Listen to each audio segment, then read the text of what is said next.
श्रीमद् भगवद गीता सरल शैली में भाग 3। श्री कृष्ण बोले, हे अर्जुन, अब मैं तुझे आत्मा, शरीर और परमात्मा का रहस्य विस्तार से बताता हूं।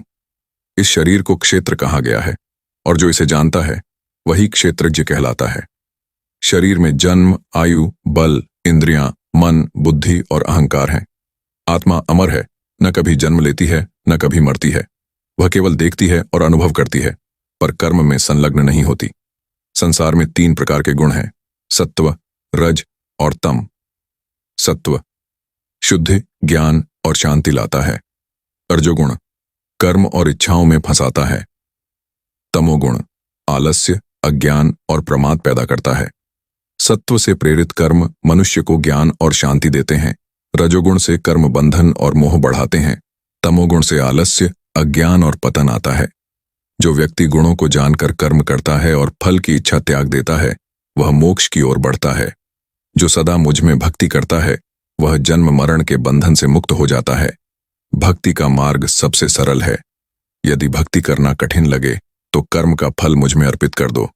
यदि यह भी कठिन लगे तो निस्वार्थ होकर दूसरों के कल्याण में लग जाओ।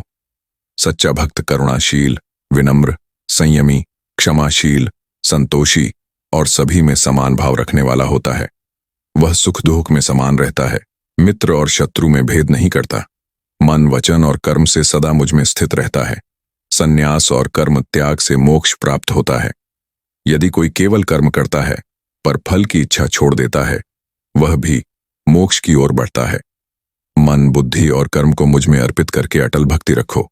संसार के पेड़ की तरह यह शरीर और कर्म बंधन फैलाते हैं। आत्मा केवल देखती है और अनुभव करती है, पर बंधन में नहीं आती। जो ज्ञानवान है वह जानता है कि आत्मा अमर है और शरीर नश्वर। अज्ञानी केवल शरीर को ही स्वयं मानते हैं।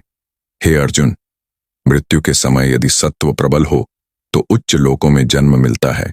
रजोगुण से कर्म फल भोगने के लिए मानव जन्म मिलता है। तमोगुण वाले नीच योनियों में जन्म लेते हैं। जो गुणों से ऊपर उठकर मुझ में लीन रहता है, वही जन्म मरण से मुक्त होकर अमर ब्रह्म को प्राप्त होता है। भक्ति, ज्ञान और योग का संतुलन करके मनुष्य सर्वोच्च मोक्ष प्राप्त करता है।